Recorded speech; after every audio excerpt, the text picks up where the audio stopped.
তাহলে আমরা আমাদের মেসিকে পেতে যাচ্ছি বাংলাদেশের ফুটবল টিমে। ঠিকই বলছি, একদমই ভুল শোনেননি। কিউবা মিসেল হতে পারে বাংলাদেশের মেসি। কেন? ভিডিওতে বিস্তারিত থাকছে। তার আগে যারা আপনারা আমাদের চ্যানেলে নতুন এসেছেন তাদেরকে বলবো সম্ভব হলে সাবস্ক্রাইব করে সঙ্গেই থাকবেন। কিউবা মিসেলের বয়স মাত্র 19। খেলছেন ইংল্যান্ডের ক্লাব সান্ডারল্যান্ডের আন্ডার 21 দলের হয়ে, যারা প্রিমিয়ার লিগ 2-তে খেলে থাকে। সেখানে কিউবা মিসেল কিন্তু মাঠ মাতাচ্ছেন। সো এবার তিনি মাঠ মাতাতে চান বাংলাদেশের হয়ে, বাংলাদেশের জার্সি গায়ে দিয়ে। সান্ডারল্যান্ডের সাথে কিউবা মিসেলের কিন্তু 2025 সাল পর্যন্ত চুক্তি হয়েছে এবং এর আগে তিনি খেলেছিলেন বার্মিংহাম সিটি একাডেমিতে। আর সান্ডারল্যান্ড কিউবা মিসেলের অসাধারণ প্রতিভা দেখে তাদের দলে ভিড়ে নেয়। আপনারা হয়তো অনেকেই জুট বেলিংহামের নামটা শুনে আসছেন। তিনি কিন্তু ইংল্যান্ডের জাতীয় দলের হয়ে খেলেন এবং রিয়াল মাদ্রিদের তারকা। আর তিনিও কিন্তু এই বার্মিংহাম সিটিতে একসময় খেলতেন। কিউবা মিসেল তার মায়ের দিক থেকে বাংলাদেশি বংশোদ্ভূত, কারণ তার মা কিন্তু একজন বাঙালি ব্রিটিশ নাগরিক। অন্যদিকে কিউবা মিসেল কিন্তু তার বাবার দিক থেকে জামাইকার। আর আপনারা জানেন জামাইকা কিন্তু একটা ভালো দল, অলরেডি তারা কিন্তু বিশ্বকাপও খেলে ফেলেছেন।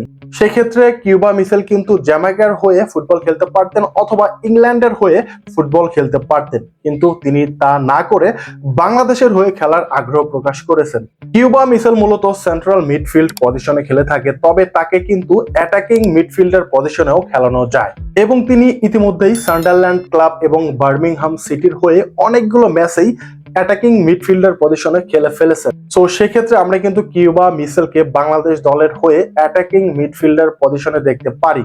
তাই কিউবা মিসেল কিন্তু বাংলাদেশ দলে যোগ দিয়ে সেন্ট্রাল অ্যাটাকিং মিডফিল্ড পজিশনটা দখল করতে পারে এবং সেখানে তিনি খেলে বাংলাদেশের মেসি হয়ে কিন্তু উঠতে পারেন। তবে একটা কথা হচ্ছে, আমরা কিন্তু অলরেডি অনেকজন মিডফিল্ডারকে পেয়ে গেছি, যেমন আমাদের সেরা তারকা হামজা চৌধুরী, তিনি কিন্তু মিডফিল্ডার। আমাদের ক্যাপ্টেন জামাল ভুঁইয়া, তিনিও কিন্তু মিডফিল্ডার। অন্যদিকে সামিত সোম বাংলাদেশে আসবেন, তিনিও কিন্তু মিডফিল্ড পজিশনেই খেলে থাকে।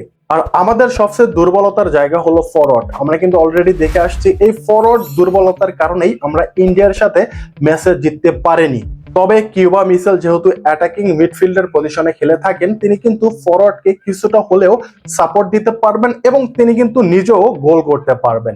Already Bangladesh football federation Cuba মিসেলের এজেন্টের সাথে কিন্তু যোগাযোগ করেছেন। আর ওই দিক থেকে কিউবা মিসেলে কিন্তু বাংলাদেশে খেলবেন। আশা করা যায় আগামী জুনে যে সিঙ্গাপুরের বিপক্ষে বাংলাদেশের ম্যাচ রয়েছে বাংলাদেশের মাটিতে, সেইখানে কিউবা মিসেলের অভিষেক হতে পারে।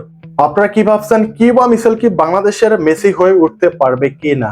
আর ভিডিও শেষে আমি বলতে চাই, কিউবা মিসেল, সামিত সোম এরা যদি বাংলাদেশে যোগ দিতে পারে, তাহলে ফাহমিদুল ইসলাম কি দোষ করলো? তিনি কিন্তু বাংলাদেশ দলে যোগ দিয়েও বাদ পড়ে গেছে। সো এই বিষয়টি নিয়ে পরবর্তী ভিডিওতে আলোচনা হবে। সে পর্যন্ত সবাই ভালো থাকবেন। আর এই ভিডিওটি ভালো লাগলে আপনারা চাইলে আমাদের চ্যানেলটি সাবস্ক্রাইব করে সঙ্গেই থাকতে পারেন। ধন্যবাদ সবাইকে।